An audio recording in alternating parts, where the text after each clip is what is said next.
Olá, seja muito bem-vindo ao Café Virtual. Você já está inscrito no nosso canal? Se ainda não estiver, ative as notificações, se inscreva e você terá acesso a muitas mensagens quando elas forem publicadas.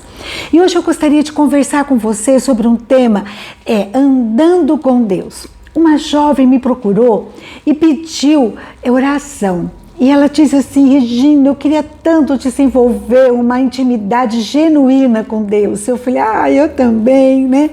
E eu comecei a refletir sobre isso, intimidade com Deus. Pensando nisso, é como se fosse um processo, uma caminhada com Ele. Algo que se intensifica com o tempo, não é verdade? Mas como começa? Começa quando a gente recebe Jesus Cristo como nosso Salvador pessoal. E Ele limpa, Ele nos purifica, Ele nos dá acesso ao Pai. E nós recebemos o Espírito Santo de Deus. O Espírito Santo que passa a habitar em nós e muda nosso jeito de falar, de pensar, de sentir, de fazer as coisas. E nesse sentido, eu comecei a pensar, intimidade com Deus é mais do que a gente ficar horas junto com Ele, orando, lendo a Bíblia, meditando. Sim, isso é importante. Nós fecharmos a porta do nosso quarto, nós estarmos em oração, estarmos meditando na palavra. Mas é mais do que isolamento, do que oração. Ela faz parte, mas é mais do que isso. Sabe, porque lembra dos fariseus? Eles eram mestres na Torá, sabiam tudo decor. E mesmo assim, quando Jesus estava aqui, eles não enxergaram em Jesus o cumprimento das promessas. E eles conheciam tanto sobre cada uma delas, sabiam decor, mas não enxergaram. E eu comecei a pensar, a gente conhece bastante a Bíblia, mas nós precisamos enxergar, em fé, ter sensibilidade para estarmos vendo Jesus, Deus nas nossas circunstâncias. E eu fui lá para Gênesis, capítulo 5, a partir do versículo 18, falo algumas coisas que me marcaram. Diz que lá no versículo 18 que Jarede, ele gerou Enoque. E depois que ele gerou Enoque, ele viveu 800 anos. E depois a gente vai para o versículo 21, fala que Enoque gerou Matusalém. Mas depois que gerou Matusalém, Enoque andou com Deus. Olha só, fala que o seu pai, ele viveu 800 anos, mas que ele andou com Deus mais 300 anos e gerou outros filhos e filhas.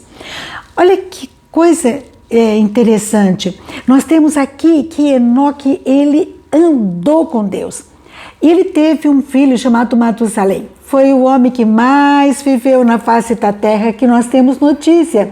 Ele viveu 969 anos, mas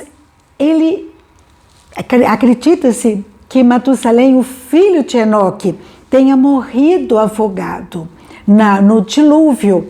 Lembra da arca de Noé? Noé era neto de Matusalém. E Matusalém é bem possível que tenha morrido afogado. Ele não deve ter acreditado quando o seu neto Noé falou do dilúvio.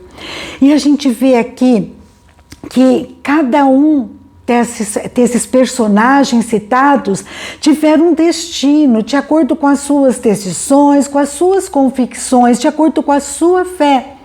Enoque, ele não viveu isolado, ele não era eremita. Aqui fala que ele andou com Deus 300 anos e gerou outros filhos e filhas, né?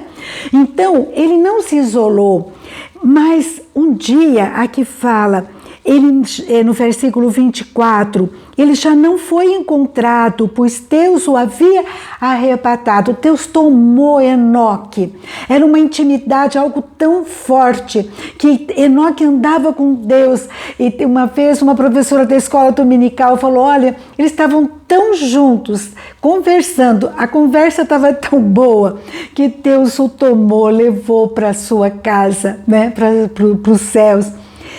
Andar com Deus, é algo tremendo. Quando a gente anda com uma pessoa, a gente tem a acordo, comunhão com essa pessoa. Lá em Amós, capítulo 3, versículo 3, diz assim, que duas pessoas andarão juntas se não estiverem de acordo. Então tem que ter uma unidade, algo especial. Fala depois no versículo 7 de Amós 3, certamente o Senhor, o soberano, não faz coisa alguma sem revelar o seu plano aos seus servos, os profetas. Então eu creio que nessa conversa com Enoque, Deus estava contando, revelando os seus planos. E a gente precisa ficar atento, porque essa intimidade com Deus é algo muito especial. Lá em Salmos 25 fala sobre isso, né? Fala que o Senhor confia os seus segredos aos que o temem e os leva a conhecer a sua aliança. Mas para isso, os nossos olhos devem estar voltados para Deus. Não para a letra decorada, mas para Deus, para enxergar o cumprimento das suas promessas, as oportunidades que Deus vai nos apresentando, o seu propósito. Andar com Deus, então, é mais do que ir ao quarto, se isolar, orar. Isso é importantíssimo. Nós temos que desenvolver o nosso horário, nossa devocional, mas é cumprir a sua vontade, é agradá-lo. Em Hebreus 11, 5 e 6 fala que Enoque agradou a Deus pela sua fé, porque sem fé é impossível agradar a Deus. Então, quando eu ando com Deus, eu ando com Ele porque eu estou agradando a Ele, eu estou tendo com fé. Essa fé que faz com que eu não tenha medo de má notícias, porque meu coração está firme, convicto no Senhor. Essa fé que faz eu depender dEle. Nos desafios é eu estar colocando as minhas decisões na sua presença, porque eu não confio no meu arco, eu não confio nos meus recursos, eu sei que não é minha espada que vai me salvar. Essa convicção, essa fé que agrada a Deus, eu saber que quem concede vitória, como está lá em Salmos 44, 6, não é minha espada, não é o meu arco, mas é Deus, sempre foi Deus.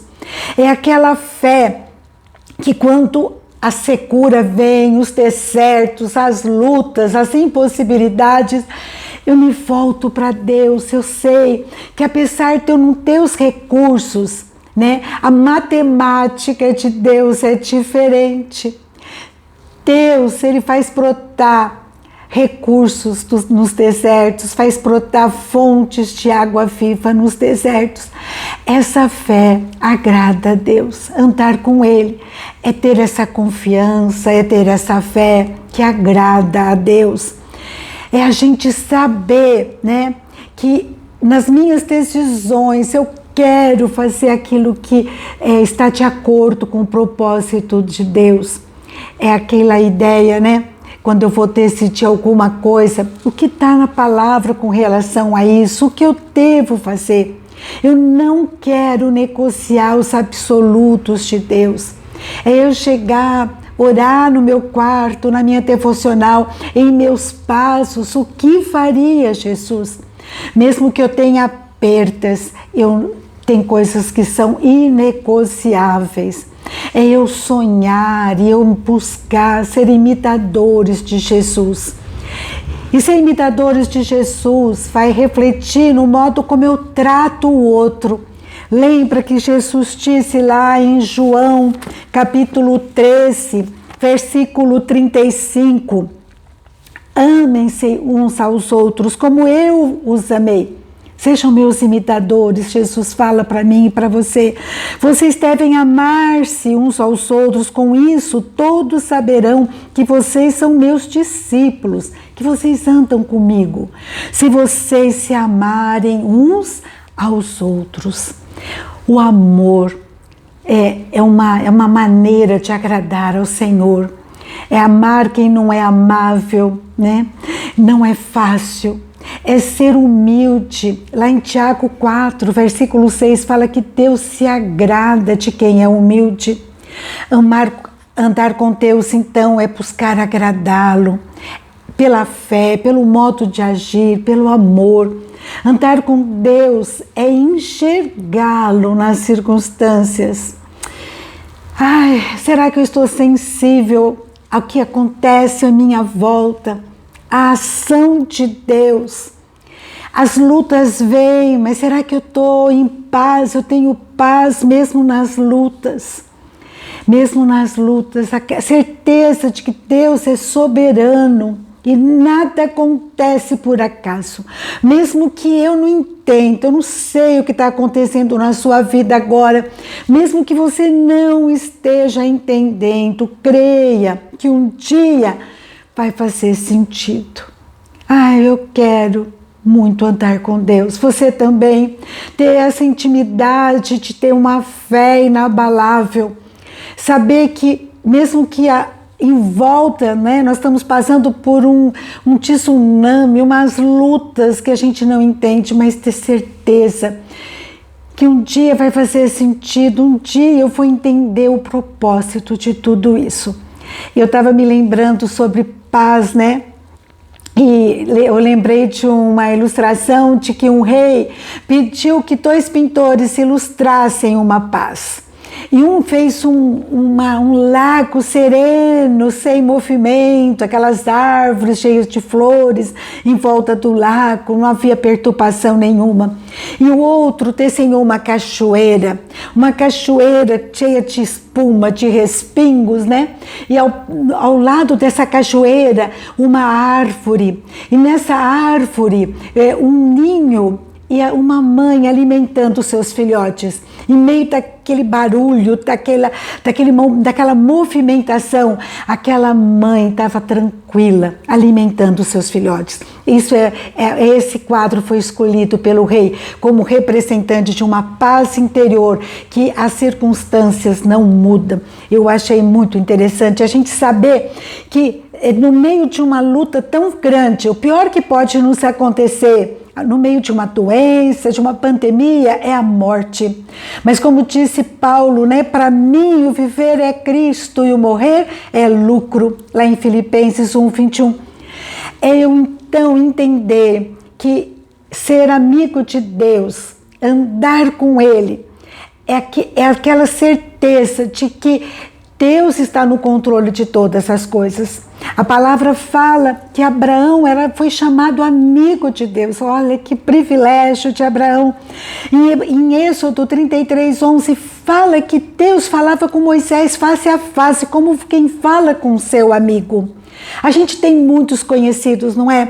Muitos conhecidos, colegas, fregueses, chefes, mas às vezes nosso relacionamento com eles é superficial. Amigo é aquele que a gente ama, que a gente confia, aquele que a gente tem anseio por estar junto, para compartilhar. A gente fala alto o que vai no nosso coração, a gente abre o coração, a gente pensa alto, né? E a gente se sente consolado, unido, né? Numa mesma situação, a gente percebe que não está sozinho. E é isso, Jesus, ele nos chama de amigos. Em João 15, versículo 15, diz assim: não os chamo de servos, porque o servo não sabe o que o seu senhor faz. Em vez disso, eu os tenho chamado amigos, porque tudo que eu ouvi de meu pai eu lhes tornei conhecido. Amigo troca ideia, como diz lá em Amós, né? Deus vai contando aquilo que ele vai fazer e a gente vai se interagindo, sabendo, né? Que o que está acontecendo, os propósitos de Deus para a nossa vida. Que as nossas decisões, os nossos interesses sejam influenciados por Deus, sejam dirigidos por Deus. E que a gente possa, cada dia mais, num processo, sermos mais ligados a Ele. Na nossa devocional, sim, no nosso quarto, né? Mas também na nossa caminhada, no nosso dia a dia. Amém?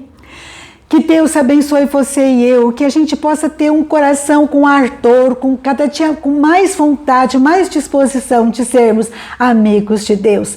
E que isso aconteça cada dia mais na minha vida e na sua vida, em nome de Jesus.